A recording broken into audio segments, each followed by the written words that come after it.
Salam sukses rekan-rekan. Dalam kesempatan kali ini yang bertajuk Teach for Indonesia yang berjudul Digital Life, Digital Race, The Importance of Data Security in Modern Life. Kami yang beranggotakan Raditya Dita Aditama dan saya sendiri Rafli Rahman akan menjelaskan hal berikut. Di awal ini saya ingin menjelaskan dulu tujuan presentasi ini. Jadi kita tidak hanya sekedar tahu tapi benar-benar paham. Pertama, kita akan memahami konsep dasar keamanan data. Kedua, kita akan melihat ancaman-ancaman yang sering terjadi di sekitar kita. Ketiga, kita akan bahas dampak dalam kehidupan sehari-hari. Dan terakhir, kita akan belajar cara melindungi data pribadi. Jadi, harapannya, setelah presentasi ini, kita jadi lebih aware dan lebih hati-hati saat menggunakan teknologi digital. Nah, selanjutnya, kalau kita lihat sekarang, hampir semua aktivitas kita sudah digital, mulai dari chat, belanja online, mobile banking, sampai sampai juga banyak yang online. Coba saya tanya sebentar. Di sini siapa tiap hari pakai HP lebih dari 5 jam? Nah, itu artinya kita semua sangat bergantung pada teknologi kan? Tapi masalahnya semakin sering kita pakai teknologi, semakin banyak juga data yang kita bagikan dan setelah itu resikonya mulai muncul. Sekarang sudah banyak kasus seperti kebocoran data, penipuan online, bahkan pencucian identitas, dan jadi masalah banyak orang masih belum sadar betapa berharganya data pribadi mereka. Selanjutnya, banyak orang berpikir keamanan data itu cuma soal password, padahal sebenarnya lebih luas dari itu. Ada tiga konsep utama yang disebut CIA threat.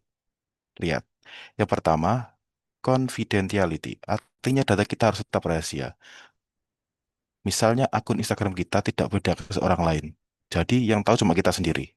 Kedua, integrity. Data tidak boleh diubah sembarangan. Contohnya, saldo rekening kita tidak boleh tiba-tiba berubah. Yang ketiga, availability. Data harus tetap bisa diakses saat dibutuhkan. Misalnya kita butuh login, tapi sistem down, itu juga masalah. Jadi, keamanan data itu bukan cuma soal tidak bocor, tapi juga soal tetap aman dan bisa digunakan. Yang ketiga, yang selanjutnya adalah jenis dan nilai data pribadi. Sekarang kita bahas jenis data pribadi. Data itu bukan cuma nama dan juga data aktivitas ulang-ulang. Data itu bukan cuma nama dan alamat. Ada data identitas, data finansial, seperti, seperti rekening dan e-wallet, data kesehatan, dan juga data aktivitas digital. Nah, yang menarik, di era sekarang data sering disebut sebagai aset baru. Kenapa? Karena data bisa digunakan untuk bisnis iklan, bahkan memprediksi perilaku kita. Contohnya, pernah gak kalian ngomong sesuatu lalu tiba-tiba muncul iklan yang relate? Itu karena data kita dianalisis. Jadi tanpa kita sadar, data itu punya nilai yang sangat tinggi. Selanjutnya, ancaman keamanan data. Yang paling sering itu phishing. Biasanya berupa link palsu, misalnya paket gagal dikirim atau hadiah undian. Saya yakin banyak yang pernah seperti itu. Kemudian ada malware dan ransomware, yaitu program berbahaya yang bisa mencuri atau mengunci data kita. Ada juga data breach, yaitu kebocoran data dari perusahaan. Ini sering terjadi di platform-platform besar. Dan menariknya ada social engineering, yaitu teknik manipulasi psikologis. Jadi bukan sistem yang diserang, tapi manusia yang ditipu. Terakhir ada man in the middle attack. Bisanya terjadi kalau kita pakai WiFi publik yang tidak aman. Nah, selanjutnya yaitu dampak keamanan data. Dampaknya ini sangat nyata. Kita kehilangan akun, kehilangan uang, bahkan identitas kita bisa disalahgunakan. Contoh yang sering terjadi adalah akun e-wallet dibobol. Biasanya karena korban klik link phishing. Ada juga kasus tiba-tiba ditagih tagihan pinjaman, padahal dia tidak pernah merasa pinjam. Dan juga paling berbahaya rasa aman kita jadi hilang saat menggunakan teknologi.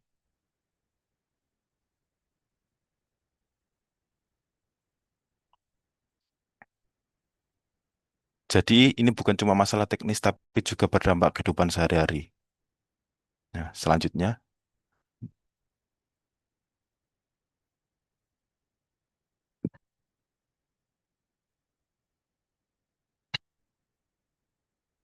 akan dilanjut oleh teman saya untuk rekan Raditya Aditama. Bisa dilanjut.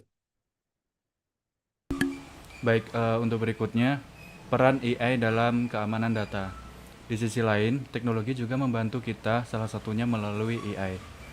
AI bisa mendeteksi aktivitas yang tidak biasa, misalnya tiba-tiba login dari lokasi yang berbeda.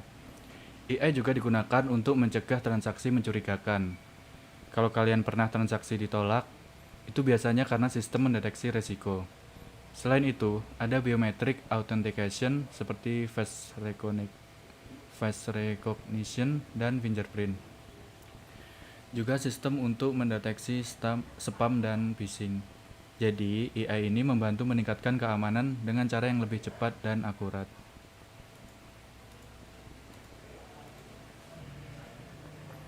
Tantangan keamanan data. Walaupun teknologinya sudah canggih, tetap ada tantangan. Pertama, kesadaran pengguna masih rendah. Banyak orang masih sembarangan klik link. Kedua, infrastruktur keamanan belum merata. Ketiga, ancaman cyber semakin kompleks dan terus berkembang.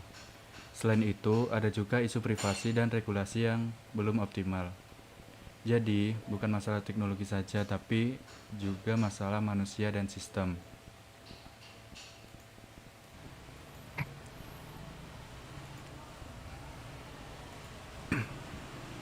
Baik, berikutnya upaya perlindungan data.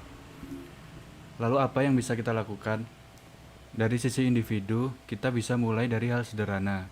Gunakan password yang kuat dan berbeda di setiap akun.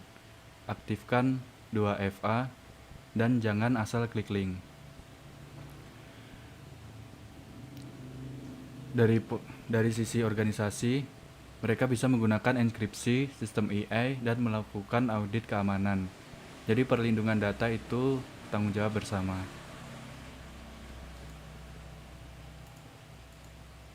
Berikutnya, relevansi dalam kehidupan modern. Kesimpulannya di bagian ini, keamanan data bukan lagi pilihan. Karena kita sudah sangat bergantung pada teknologi, maka kita juga harus bertanggung jawab terhadap data kita sendiri.